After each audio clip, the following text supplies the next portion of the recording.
Hey everyone, it's DIY Craft Shack, and we are super excited about this newest wood blank DIY kit. It is the middle of March here in Minnesota, and this blank has got us super excited for spring. And the colors I'm telling you that we're gonna use are just gonna bring that bit of spring to your walls or your front door if you use this as a door hanger a little bit sooner than the actual spring. Again, super excited about this one.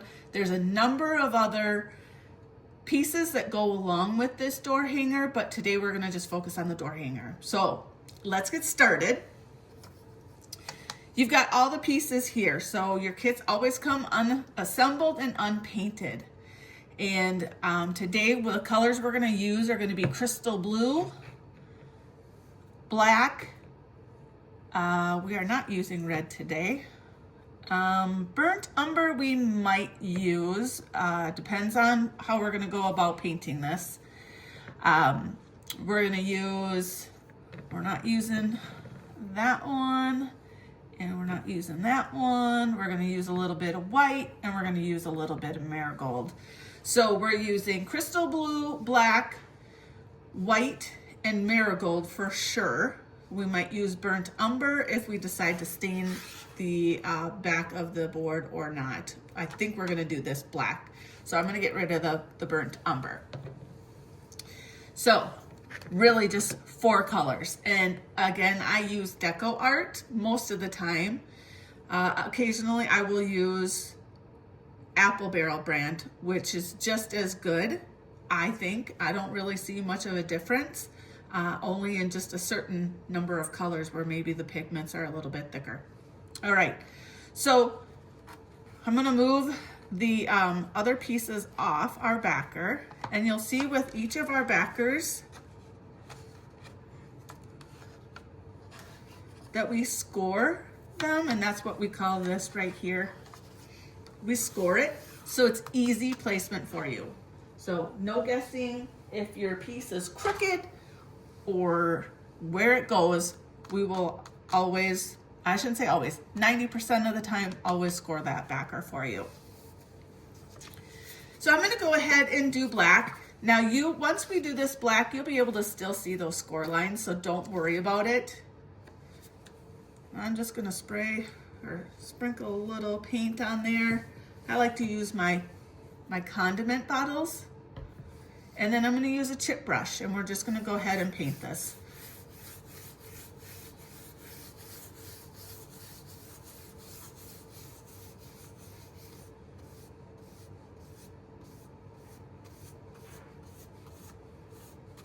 So today is Saturday, what is today? March 16th. And no, sorry, today is Sunday, March 16th. And Friday here in Minnesota, which is very unheard of, but lately, the last couple of years, our weather has been a little crazy this in the winter, not as cold as it normally is. And so we actually on Friday got to experience a almost 70-degree day in the middle of March. Again, unheard of in Minnesota. Unfortunately, as well, with that nice spring weather that we experienced, others across the nation had experienced some pretty severe weather and tornadoes. So God bless each and every one of you in those areas that have been affected. And I hope you get the healing that you need and the help and the assistance that's needed to move on.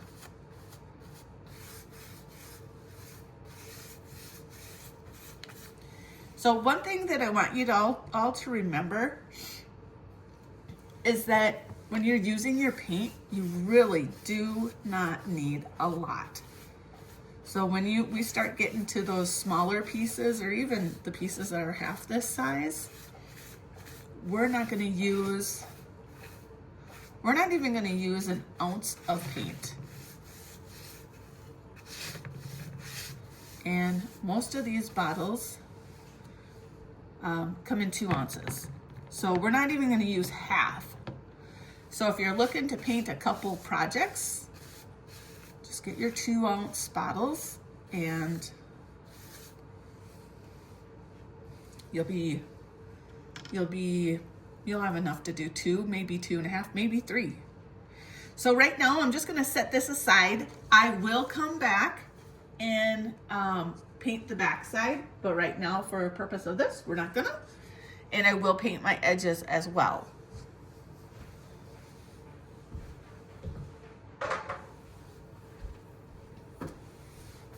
Okay, so let's do the cute little honeycomb.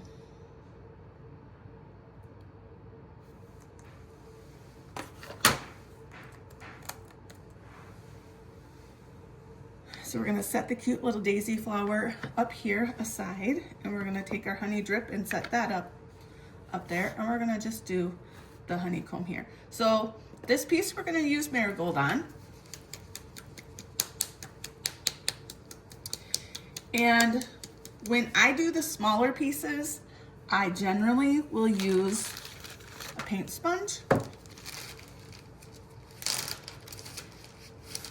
And I'm going to use the full size this time, but normally I'll cut them for smaller pieces so you can get more use out of them.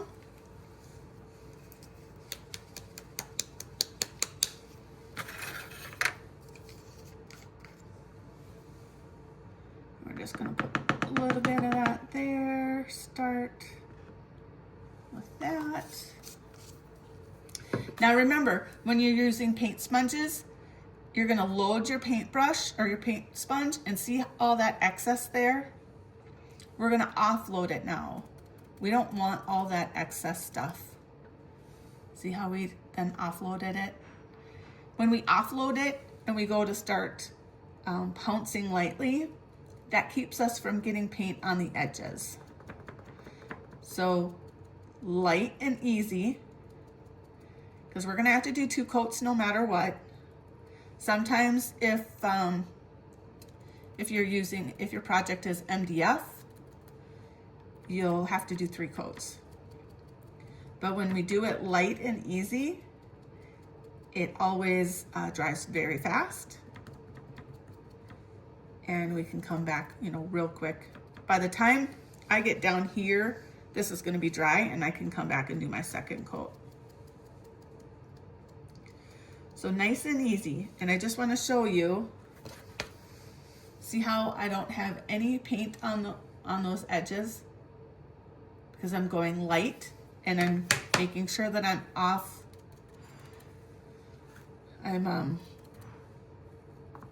offloading my paint. Now something else you should have on hand when you start your projects is baby wipes. So if for whatever reason, if I get carried away, which I do always get carried away, on the edges and I get paint on my edges, I can always use a baby wipe to go in there and wipe it off. The other neat thing, and I won't show you on this project, but the other neat thing about baby wipes, and this only works when you use our wood projects, so our maple or our birch wood projects, it doesn't necessarily work on the MDF projects. You can use a baby wipe to create a stain effect with paint, and you don't have the stink of the stain, and you've got the same look that you've used. Makes it look like you used a stain, but in fact we used just paint, acrylic paint, and a baby wipe. It's really a neat little trick. So remember, load your brush or your sponge and then offload. And you don't want a lot of excess paint on there. And then we're lightly dabbing.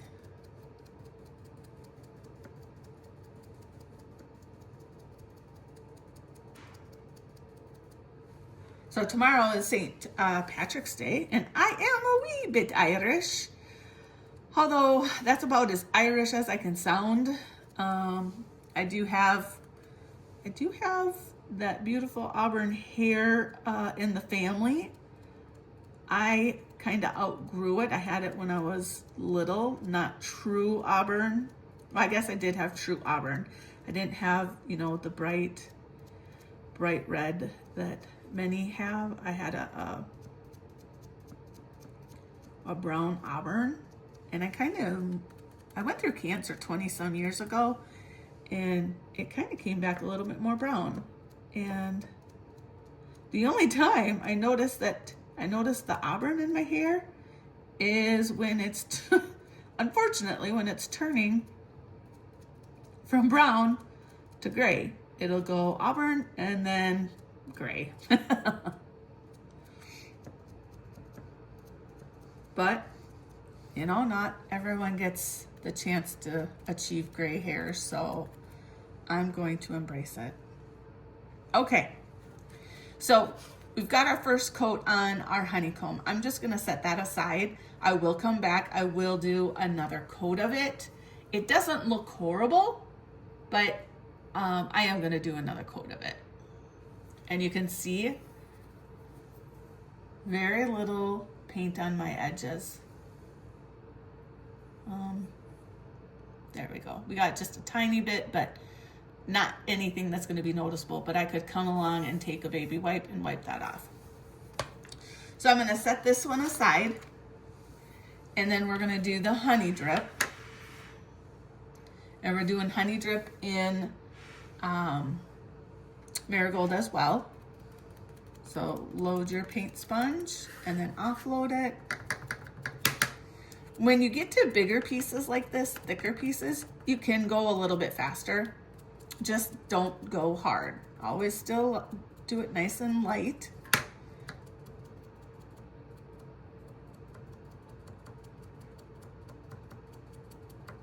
And you'll have perfect pieces when you're done.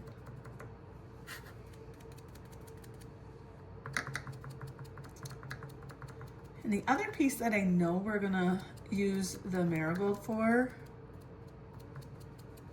is the center of our daisy. So I'm gonna go ahead and do our daisy as well too.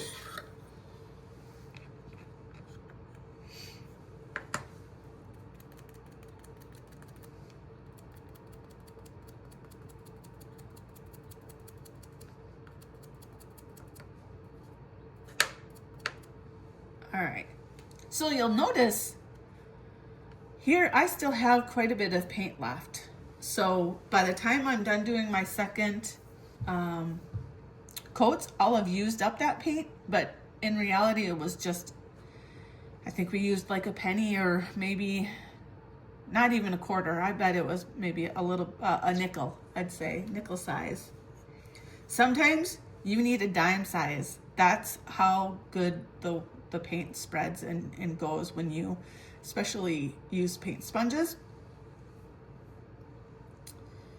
Hello Honey. Let's do Hello Honey in yellow too. So with our letters, we're gonna load our paint, offload it, and then go nice and slow with our letters. Now these are pretty big letters, so you can hold on to them. But if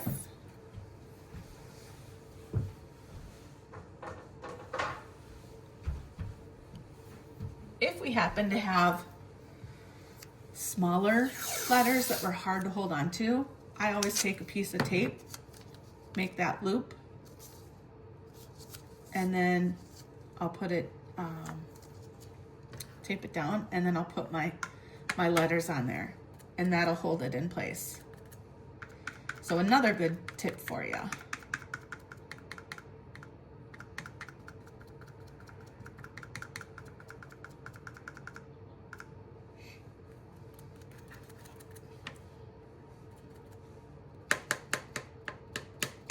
So tomorrow's St. Patty's Day, and where I was going with the whole I'm a wee bit Irish was that it was St. Patty's Day tomorrow. And I don't have any plans. Obviously, it's a Monday and I have other responsibilities, so I'll be coming home and maybe making the family some green pancakes. What do you guys do? Anyone do anything super fun or exciting on St. Patty's Day? When the kids were little, I did all sorts of things. That was always fun. Okay, so we have our Hello Honey done now. Just gonna set that aside.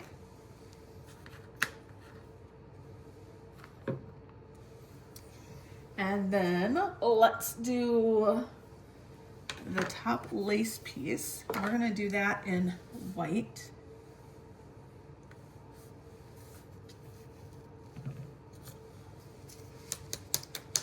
And then we're gonna do, oh, you know what? We gotta do our bunny, or not our bunny, our bumblebee.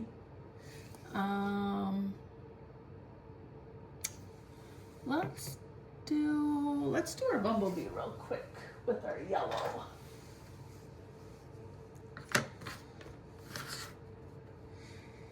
So I'm gonna do my bumblebee, the stripes.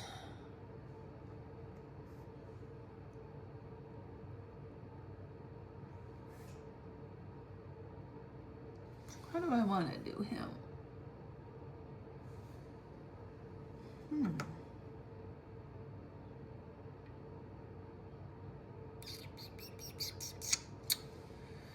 We're gonna use a small flat paintbrush. And I'm just gonna get it slightly wet here.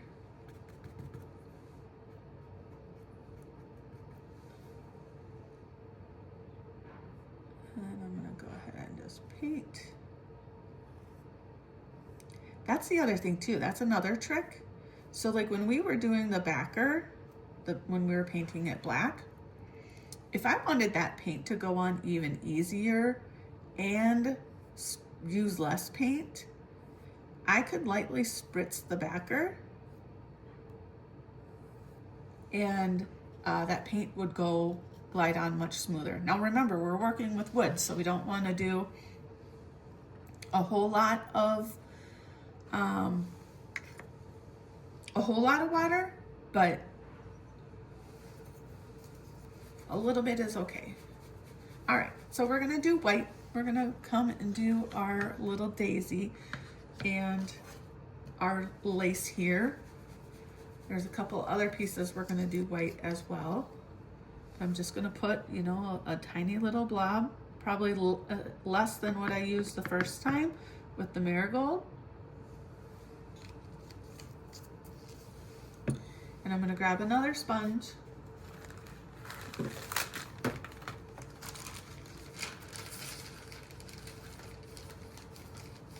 And here's another trick. So I already cut a big one in half, so this is what it looks like.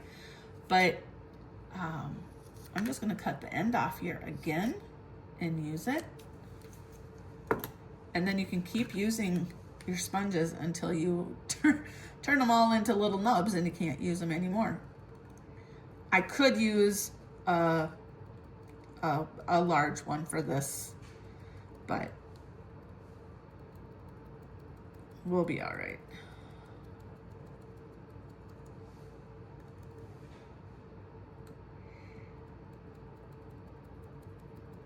So we're gonna do all the top petals.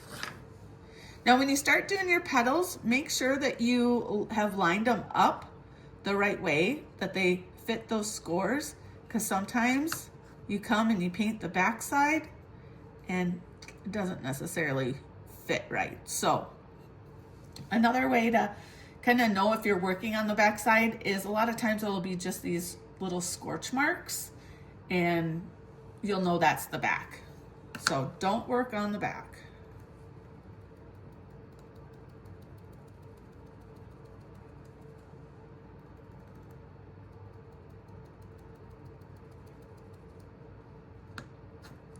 And any of you that have any spring shows coming up, this, I almost promise you that this baby is gonna be a bestseller. I am not, I'll be honest, I'm not a big bumblebee fan. I mean, I will save the bees. I plant butterfly gardens and bee gardens, and I'll, you know, protect the bees and whatnot. But just bees themselves, you know, I don't get super excited about a bee pattern. But this one, oh, when you see this finished, you guys, this is, you're gonna fall in love with bees too. I mean, this is seriously just one of the cutest patterns. And so this one that I'm painting is the 18-inch door hanger. We do offer the hangers in 10.5 and 12, along with, gosh, 14 and 16.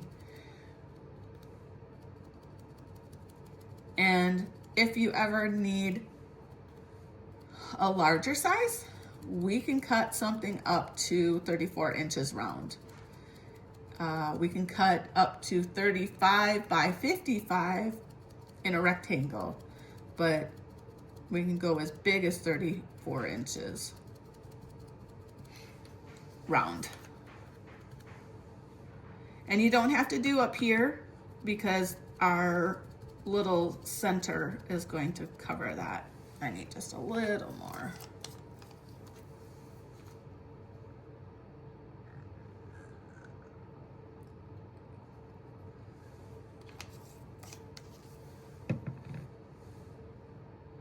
The other thing too is if you're joining us, just as, you know, this is a hobby, you enjoy painting something, you know, once a month or every so often, our kits are perfect for that.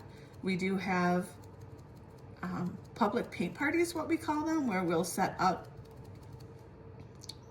we'll bring all our paint, you'll register and pick out your project, and I'll bring the project with, and then I'll teach you all the tips and tricks to painting. And I always say, if you can color, you can paint. I'm very transparent and very honest, you guys. I have a girlfriend, Kathy, with Copper Cardinal Woodwork Creations, and she is a phenomenal painter. I am really envy of her skills when it comes to painting. And one day I strive to be as good as her and as whimsy and cute as her. I'm just not there yet. And you know what? I'm okay with it because I know this is going to turn out really cute with some extra, just very simple tricks that I'll show you. And you'll be amazed as well. So this is the wings to the bumblebee. So I'm going to go ahead and do this white as well. And so, yeah, so what I was saying was, you know, for those of you that do this as a hobby, our kits are great for that. Those of you that do this as a business, some of you are crafters and you go to craft shows and you paint the finished pieces and sell them. Some of you do parties, paint parties as well, whether they're public ones like we do or private ones or team building ones. But regardless, we have a pricing structure for everyone. So if you are a legitimate business, you have a sales tax ID and buy in bulk, then we certainly have pricing that's advantageous for you. So just feel free to reach out to me and I can get you that pricing. Those that do, you know, craft shows, sell painted pieces, finished painted pieces, or do paint parties, we offer that. If you're a nonprofit, please reach out as well. And I also do crafting for a cause. So I'm really big, you guys, on animal welfare. I haven't quite figured out how to create vet care that is affordable for everyone. Now, when I say that, I mean everyone, not just low income, but people of all income brackets. You know, my husband and I, we do fairly well for ourselves. And the other day, so I had a foster fail. His name's Jeremiah. And I rescued him tomorrow, March 17th. He will be with us for 2 days. I rescued him from death row. I'm not imagining or exaggerating or anything like that. He was set to be euthanized at the Minneapolis Animal Control. I live an hour and 15 minutes south of Minneapolis, so it wasn't like it was an easy drive to go grab him. But I had seen his picture from my cousin-in-law, and I was like, oh man, I can't let that happen. And I went, and my daughter and I, we went and grabbed Jeremiah. We gave him a middle name, Flynn, for St. Patty's Day, because we rescued him on St. Patty's Day. And the intent was not to keep him. The intent was just to save him, because his owner, unfortunately, was hospitalized and had left him all alone and had asked the neighbor to care for him while they were gone in hospital. And from what I gather, it sounds like the owner was not going to be able to come home, and the family didn't step up or couldn't handle Jeremiah or take him in. So he ended up in animal control at Minneapolis Animal Control. And he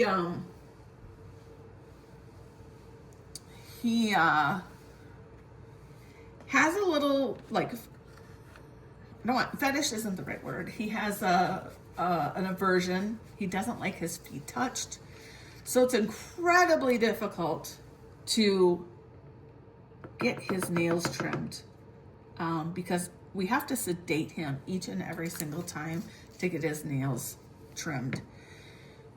And sedation is not cheap, you guys. He's a senior dog too, so the vets are all wanting to make sure that his blood work is fine. Well, that blood work each time is $200. And then obviously the vet visit and the office visit, and then the clipping and all sorts of jazz. So long story short, I took him to the vet the other last week to get him his toenails trimmed. It did not go very well. He ended up getting out of his muzzle, and they didn't sedate him the way they normally do or should have. So he wasn't, I don't think, fully sedated either. He's a good dog though. And that's what the vet had said. She's like, his temperament was perfect. I didn't give him his full dose because I really didn't think that he needed it given his temperament, before we started the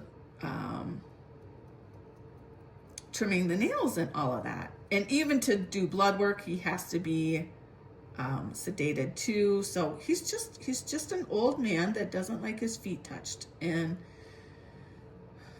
long story short, I know I already said this, it was a $600 visit just to get blood work to make sure he was fine to be sedated, and then also to get his nails done.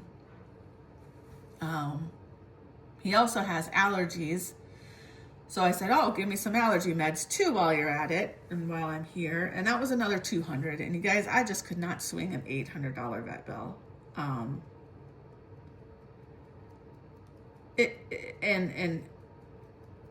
a $600 vet bill is really, to me, just doesn't make sense just to get nails done. I get it. But moral of my short little story here is that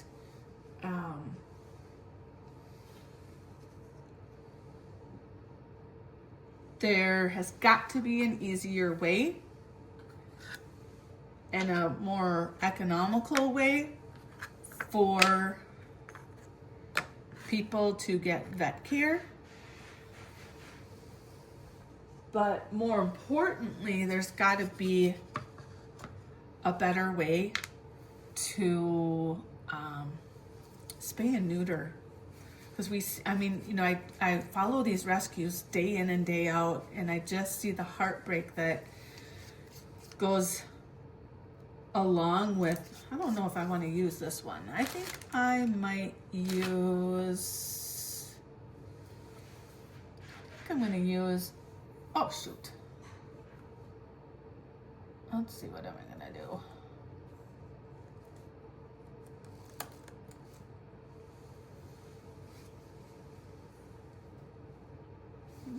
I am going to use this. All right. So I watch these rescues day in and day out just struggle with the overabundance of animals. And so we live in the country, and last summer, 2 summers ago, 2 summers ago, we had one 6-week kitten. I swear it was 4 weeks, but it was probably 6 weeks old. Out of nowhere, I don't know where she came from.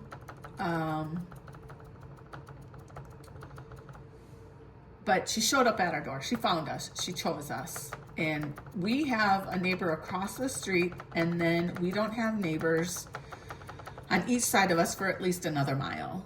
So again, it's nothing but prairie and wood forests. And so I don't know where this kitty came from. I mean, it could have been dumped, but I don't think so, because she found us. And then 6 months later in January, she found us in July. And then in January, I am pretty sure it's her sister, because they're the same age and they've got kind of the same markings, and they really truly kind of like, they're good friends. So I really think that they were litter mates. But so they ended up finding us. So two kittens found us in a matter of 6 months. And me being responsible, I went and made appointments to get them spayed. And oh my gosh, you guys, that appointment was $1,000 for their first vet, their spay, their vaccinations. They had some ear mites that we took care of, and it was, again, just an overwhelming day. And I am not saying that vets do not deserve every penny that comes their way. I have just got to think that, I know we have spay and neuter programs for low income individuals, and then we also, not more importantly, but more often, there's just spay and neuter programs for trap and release animals. And I guess I could have done that with these two, but I'm a sucker. I figure they chose me, so they deserve a life of inside and outside. So, and some people don't agree with that, of inside and outside. And that's okay. We're not going to argue about it, and we're not going to fight about it, because I respect your opinion and I hope that you respect mine. However, I don't think that it matters how much money you make, what income bracket you're in. Spay and neutering is just too much. And I think that if we can, at least for the sake of it, agree to offer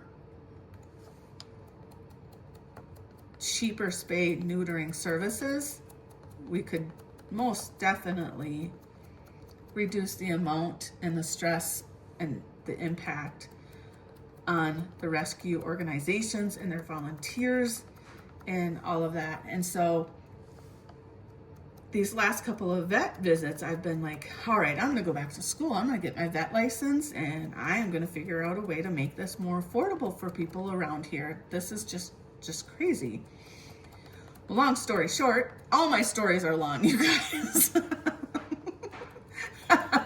I am very transparent and honest and open and will answer anything and tell you way too much. But anyways, so I looked into becoming a vet and I was like, oh, 4 years, no problem. And again, I'm 50, so okay, 54, whatever, you know, I'll do it. Well, it's not just 4 years. It's like a doctorship. It's 8 years. And I was like, oh crap, you guys, I can't take on that much debt this late in my life and at 58 be done and opening my own vet practice. I just couldn't do it. So now I'm kind of revamping and trying to figure out another way to be just as helpful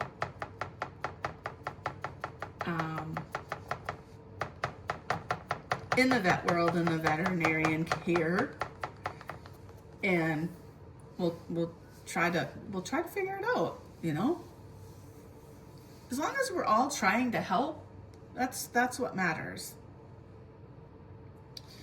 So you've seen me talk my way through this entire project. So we did complete this, and this was using crystal blue.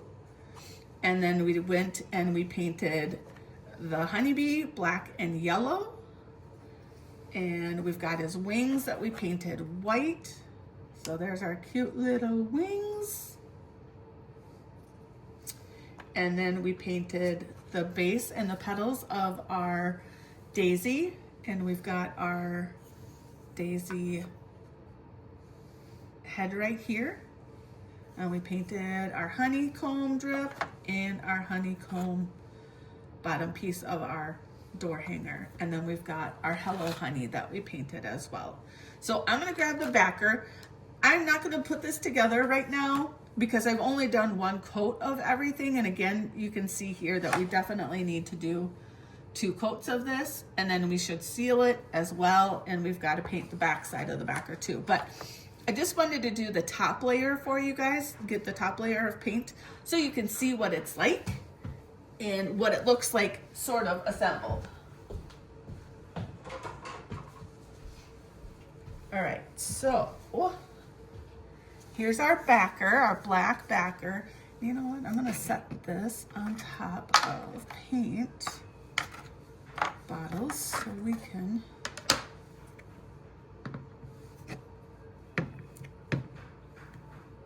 let's see if I can do this without breaking anything.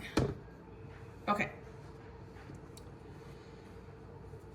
so let's put our honeycomb on, and I'm going to follow those guidelines so I know that my honeycomb goes here. I'm going to line that up. Perfect. And then our middle goes on. Oh, you guys see what I'm talking about? These colors, they just pop. Then our lace goes on,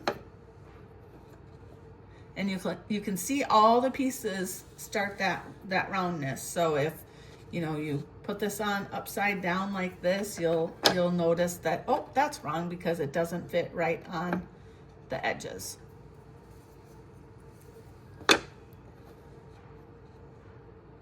Okay, and then we got our hello. Oh, that's all right. This is a little wet still. I'll place that there. Then I'm gonna place our hello there. And then we've got a daisy that's gonna go there. And there's that. Then you're gonna take your pieces, your daisy pieces, and line them up on the scored lines.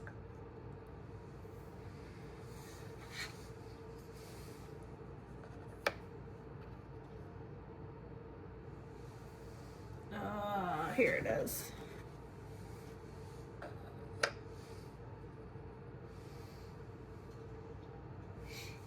And then we need our honey drip and our bumblebee. So our honey drip goes right there. And then our honeybee goes here. And look at that, you guys. Look at that color. It screams spring to me. I just love this color combination, and I love this pattern. This honestly is one of my favorites. So then there's enough room right here to put a bow. You've got your 2 hanger holes right here that you can string your twine or wire or whatever you're gonna use to hang. And then I wanna show you 2 really, really quick. So I'll leave it there. So I picked out these 2 colors for ribbon.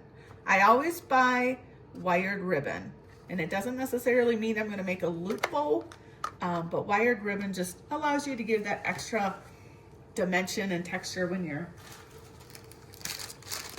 twisting and pulling. But what I wanna show you is the ribbon. Oh, this is so cool, you guys. The ribbon that I found. So,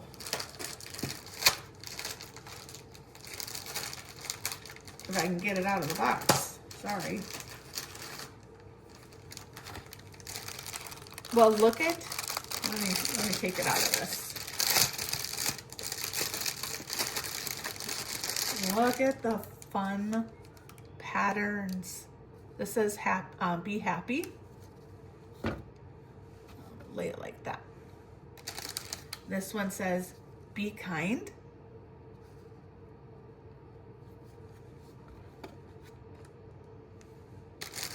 And this has just got a bunch of little honeybees and honeycomb dripping.